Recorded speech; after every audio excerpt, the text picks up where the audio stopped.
नमस्कार, स्वागत है आप सभी का एनएफ न्यूज पर। मैं हूं आपके साथ रोहित।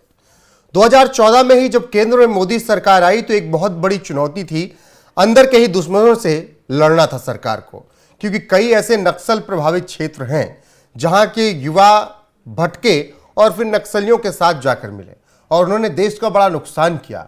नक्सलियों ने कई सैनिकों को मारा भी, कई को बंधक भी बनाया।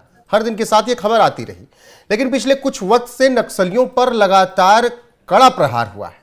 अमित शाह की दिल्ली में एक बैठक हुई थी, आपको याद होगी, और उस बैठक में एनएसए भी थे, उस बैठक में और ऐसे रक्षा और गृह मंत्रालय के लोग थे जो कि स्ट्रेटजी में शामिल थे। उसके बाद से जो एक्शन शुरू हुआ, अभी तक लगभग हजारों नक्सलियों का हिसाब किया जा चुका है। कई लौट आए हैं, कुछ ने सरेंडर कर दिया और जिन्होंने ज्यादा आंख दिखाई उनको फिर जहन्नुम भी पहुंचा दिया गया। ऐसे में चर्चा करेंगे किस तरीके से अमित शाह के प्लान से नक्सलियों का गढ़ लगातार ध्वस्त हो रहा है। वरिष्ठ पत्रकार पंकज प्रसून जी मेरे साथ हैं और वो एक ऐसी जगह से आते हैं जहां पर थोड़ा प्रभाव है नक्सलियों का, उनसे बेहतर कोई समझा नहीं पाएगा। तो बने रहिए हमारे साथ, क्योंकि बहुत बेहतरीन जानकारी आपको यहां पर मिलेगी। पंकज जी, बहुत बहुत स्वागत है। सबसे पहले मुझे बताइएगा कि चुनौती तो लंबे वक्त से भारत के लिए है, देश के लिए है और तमाम राज्यों के लिए। कहां से शुरुआत हुई इसकी कि नक्सलियों के खिलाफ एक्शन होना चाहिए, और फिर प्लानिंग क्या रही आगे तक? नहीं, जब से मोदी सरकार आई है उससे पहले इस देश में एक खास तरह का नैरेटिव बनाया गया। नैरेटिव ये था कि इस देश के जो गरीब लोग हैं उनका शोषण हुआ है और जो अमीर हैं उन्होंने उनका शोषण किया है। और इस नैरेटिव को हवा देने में अर्बन नक्सल्स का सबसे बड़ा योगदान था। ठीक। और खास करके जो हमारे यहां जिसे दलित बोलते हैं या फिर आदिवासी, इस तरह के लोग थे, उन्हें यह बताया गया। लेकिन इसमें सबसे गौर करने वाली बात यह है कि जो पैदल सिपाही थे, जो हाथों में बंदूक लेकर लड़ रहे थे, वो तो दलित, शोषित, वंचित, आदिवासी लोग थे। लेकिन जो नेता थे इनके, वो सब उस समाज से, उस समुदाय से आते थे जिन्हें सो कॉल्ड शोषित समाज कहा गया। उस हिस्से पर मैं आऊंगा, लेकिन सबसे पहले इसका एक इंटरनेशनल इंप्लीकेशंस मैं आपको बता देता हूं। सुप्रीम कोर्ट ने इसे biggest threat for internal security कहा था, आंतरिक सुरक्षा के लिए सबसे बड़ा खतरा। और आप समझिए, भारत कृषि प्रधान देश है। इस देश की लगभग आधी आबादी एग्रीकल्चर पे बेस्ड है। और नक्सलियों ने क्या किया कि लाल झंडा गाड़ना शुरू कर दिया खेती पर, कि अगर इस देश का एग्रीकल्चर को हम कोलैप्स कर दें तो पूरी ग्रामीण अर्थव्यवस्था धराशायी हो जाएगी और उसके बाद इस देश में एक अराजकता की स्थिति उत्पन्न करनी है। और तब वो ताकतें जो कि इस मुद्दे को हवा दे रही थी, उनका प्रभुत्व हो जाएगा। मैं साफ साफ नाम ले रहा हूं चाइना का। क्योंकि आप देखिएगा कि जो लाल गलियारा, जिसे रेड कॉरिडोर बोलते हैं, वो कहां से शुरू हुआ था? तो नेपाल से शुरू था। और नेपाल के बाद बिहार, बिहार के बाद झारखंड, झारखंड के बाद छत्तीसगढ़, छत्तीसगढ़ के बाद तेलंगाना, जो भारत का जो पूर्वी राज्य है, जिसमें बंगाल हो गया, बिहार हो गया, उड़ीसा हो गया, तेलंगाना हो गया, छत्तीसगढ़ हो गया, झारखंड हो गया, उत्तर प्रदेश के कुछ इलाके हो गया, नेपाल तक जी। इस इलाके को डिस्टर्ब करना था।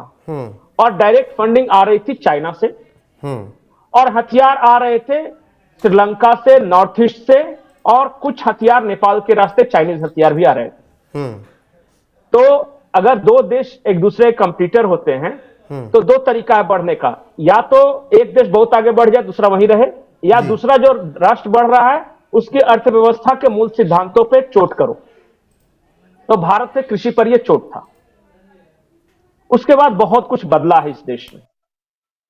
जैसे जैसे सरकार की योजनाओं का लाभ गरीब और वंचित तबकों को मिलता रहा, खास करके 3-4 योजनाएं मैं बताऊंगा।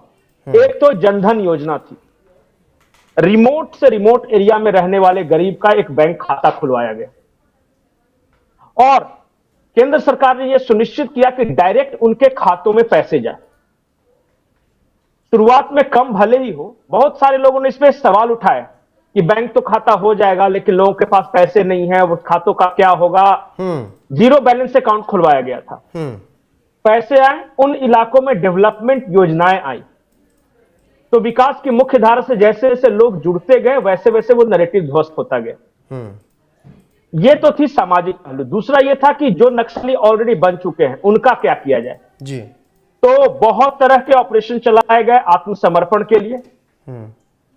तो बहुत सारे नक्सलियों ने आत्मसमर्पण किया। जिन्होंने आत्मसमर्पण नहीं किया उन्हें एक एक कर मिटाने का काम शुरू हुआ।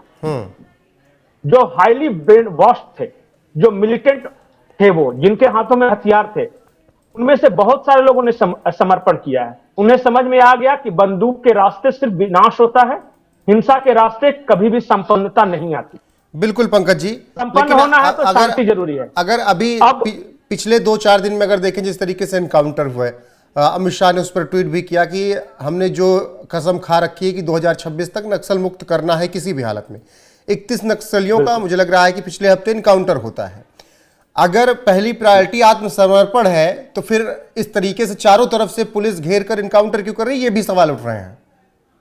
नहीं, अधिकांश नक्सली आत्मसमर्पण करते हैं, लेकिन जो आत्मसमर्पण नहीं करते, जो आज भी भारत के इंटरेस्ट को नुकसान पहुंचाना चाहते हैं, उनके पास क्या उपाय है। आप जिस घटना की बात कर रहे थे वो 9 फरवरी 2025 को हुई थी जी, और वो बीजापुर जिले में इंद्रावती नेशनल पार्क है, वहां पे ये एनकाउंटर हुआ था। जी बिल्कुल। इस एनकाउंटर में 31 नक्सली मार गिराए गए। उनमें से अधिकांश, सोचिए कि इलाका है छत्तीसगढ़ का और अधिकांश नक्सली कहां से आए हैं, तेलंगाना से। मतलब और तेलंगाना के ये नक्सली भी एक दूसरी जगह से कनेक्ट हो रहे हैं। नहीं, वहां क्या है, नक्सली संगठन में ये विचार बहुत प्रमुखता से है कि तेलंगाना जो लॉबी है वो जो यहाँ के आदिवासी इलाके हैं जैसे झारखंड के, छत्तीसगढ़, उन पर नेतागिरी करते हैं। ये पैसे यहां से वसूल होते हैं। आपको पता है कि सब मिनरल रिच स्टेट्स हैं। झारखंड हो गया, छत्तीसगढ़ हो गया, ये सारे, उड़ीसा हो गया, यहां खनिज प्रचुर मात्रा में है। तो हर खनिज जो निकाला जाएगा उस पर ये लेवी वसूलते हैं और मोटा मोटी हजारों करोड़ों का ये व्यापार है। लेकिन वो पैसे जाते कहां? उनमें से अधिकांश पैसे नेताओं के पास जाते हैं और वहां से अर्बन नक्सल तक पहुंचते हैं और फिर विदेश जाते हैं। लेकिन जो आम जो आदिवासी है उनके हिस्से बहुत छोटा सा हिस्सा आता है, वो गरीब के गरीब। तो ये हुआ। उसके बाद अभी स्थिति ये हो रही है कि बिहार के लगभग जिले नक्सलवाद से मुक्त हो चुके हैं और बहुत योजनाओं के माध्यम से, ग्रामीण विकास के माध्यम से किया गया। झारखंड के कभी 24 के 24 जिले नक्सल प्रभावित थे, अब मुश्किल से 2-4 जिले बच गए हैं। अब जो मेन है वो ऊपर से साफ होता चला रहा है। अब देखिए, छत्तीसगढ़ है और कुछ तेलंगाना के जिले हैं। महाराष्ट्र का सिर्फ एक जिला गढ़चिरौली है जहां पे नक्सली थोड़ा बहुत प्रभावी है। मैं वही कह रहा हूं कि ये पंकज जी कैसे संभव हो पाया इतनी पिछले 4-5 साल में कि बस्तर, गढ़चिरौली और बीजापुर तक भी अब इंडियन आर्मी या पुलिस वाले पहुंच रहे हैं और एक्शन हो रहा है। जहां पर जाने में एक वक्त खौफ में पुलिस और आर्मी वाले रहते थे, वहां पर भी अब एक्शन किस तरीके से संभव हो पाया? ये 2 कारण है इसके। एक राजनीतिक मैं बताता हूं। आप जरा सोचिए कि मैं जिन राज्यों का नाम ले रहा हूं, चाहे बिहार हो या झारखंड हो या छत्तीसगढ़ हो, यहां अब तक कौन सी सरकारें रही? द सो कॉल्ड गरीबों की सरकार। लेकिन जो गरीबों की सरकार में गरीब ज्यादा वंचित थे, ज्यादा गरीबी थी और उनका एक सेंस ऑफ एलिनेशन था मुख्य धारा से। जब नरेंद्र मोदी की सरकार आई तो वैसे तो दिल्ली और मीडिया के तबकों में यह फैलाया जाता है कि पूंजीपतियों की सरकार है, लेकिन सबसे ज्यादा इस देश में आदिवासियों को लाभ किसने पहुंचाया? 2014 के बाद नरेंद्र मोदी की सरकार ने। इस देश में सबसे ज्यादा दलितों के लिए योजना किसने चलाई? तो नरेंद्र मोदी की सरकार ने। सबसे ज्यादा ग्रामीण विकास विभाग में, जो ग्रामीण सड़क की बात हो, बिजली की बात है, अच्छा बताइए कि हर गांव में बिजली किसने पहुंचाया? नरेंद्र मोदी की सरकार ने। हर गांव में ऑल वेदर मेटेलिक रोड, पक्का रोड किसने पहुंचाया? नरेंद्र मोदी की सरकार। तो इसका असर हुआ है। जिस रोड में मैं 3 बातें कहता हूं, अगर गांव में आप बिजली, सड़क, पानी पहुंचा दे तो बाकी का विकास लोग खुद कर लेते हैं और उन्हें एक भरोसा होता है कि वो सरकार है वो हमारे लिए कर रही है। तो जो सेंस ऑफ एलिनेशन वो आते हैं वापस। और बहुत सारे लोग मुख्यधारा जुड़े। आज की तारीख में चाहे दलित इस देश का हो या आदिवासी हो, वो अब न नक्सलवाद के बहकावे में आता है, न अर्बन नक्सलियों के बहकावे में आता है। आज भी वो कोशिश कर रहे हैं, वो कह रहे हैं। जैसे कि मैं एक उदाहरण बताता हूं, राहुल गांधी ने कहा था कि जब हमारी सरकार आएगी तो रीडिस्ट्रीब्यूशन ऑफ लैंड किया जाएगा और जो पैतृक संपत्ति का जो है उनसे लेके गरीबों को दे दिया जाएगा। यही सिद्धांत तो अर्बन नक्सल का था। वही तो कहते थे कि दूसरों से लेके हम आप में बांट देंगे, आज तक नहीं बांटा। बिल्कुल, आपने जिस तरीके का कहा कि अगर जो मूलभूत सुविधाएं हैं वो पहुंचती हैं तो लोग बदलाव की तरफ झुकते हैं। क्या यही कारण है कि 2010 में 126 जिले नक्सलवाद से प्रभावित थे पूरे देश में, और अब वो संख्या 2024 में 90 पर आ गई? 2010 में 1000 से ज्यादा नक्सली हिंसाएं होती थी, वो अब 2024 में घटकर 374 पर आ गई। सुरक्षा बलों को 2010 में 1000 से ज्यादा अधिक जवानों को अपनी जान गंवानी पड़ी थी, वो संख्या घटकर 105 पर आ गई। इसका सबसे बड़ा कारण है रोहित, लोकल सपोर्ट में बहुत कमी आई है।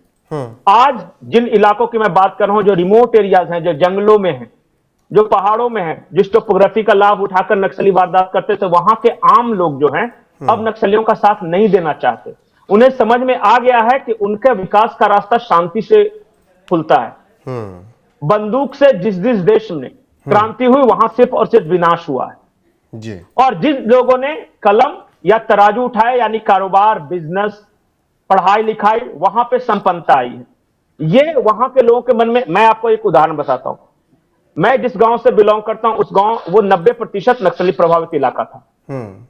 गांव के अधिकांश, मैंने खुद अपनी आंखों से देखा है नक्सली दस्तों को ठहरते हुए। आज उस गांव के लोगों से जब मैं बात करता हूं तो वो, उनका बाल बच्चा या तो बाहर काम कर रहा है, दिल्ली में, मुंबई में, लुधियाना में, सूरत में, या फिर जो पढ़ने लायक है। एक गरीबों में एक चीज आया है कि मैं अपने खेत बेचकर, आधे पेट खाकर भी मैं अपने बच्चों को पढ़ाऊंगा। ये बहुत बड़ा डेवलपमेंट है सामाजिक। उसके बाद मैंने कहा कि नरेंद्र मोदी सरकार की योजनाएं, आपको लग रहा है ये छोटी बात है। आज इस देश में जो महिलाएं, अच्छा बताइए, प्रधानमंत्री नरेंद्र मोदी कहते हैं कि मैं 3 करोड़ लखपति दीदी बनाऊंगा, तो किसको बनेंगे? Self help group. 4 महिलाएं जहां इकट्ठी हुई, उनको सरकार एक बैंक खाता खुलवा के दे रही है, उसको कोई सिलाई मशीन दे रही है, आप जो अचार बनाने को दे रही है, आप बनाओ और हम आपको मदद करेंगे और हम आपके सामान को बाजार तक पहुंचाएंगे, वो बेचने का काम हमारा है। ये है जो एग्रीकल्चर मार्केट था, नैम ई नैम है। मतलब कि आप ऑनलाइन पोर्टल पे जाइए, आप एक गरीब से गरीब देख सकता है कि मेरी फसल को सबसे ज्यादा आसपास के मार्केट में सबसे ज्यादा मूल्य कहां मिल रहा है, वो चेक करेगा, वहां जाके बेचेंगे। या फिर जो हर किसान के खाते में जो 6000 रुपए डाल रहे हैं, जब देखिए, कोई भी मरना नहीं चाहता और कोई भी अपने परिवार को बर्बाद नहीं करना चाहता कि मैं हाथों में बंदूक लूंगा, मेरे यहां छापेमारी होगी, कुर्की जब्ती होगी, नहीं चाहता।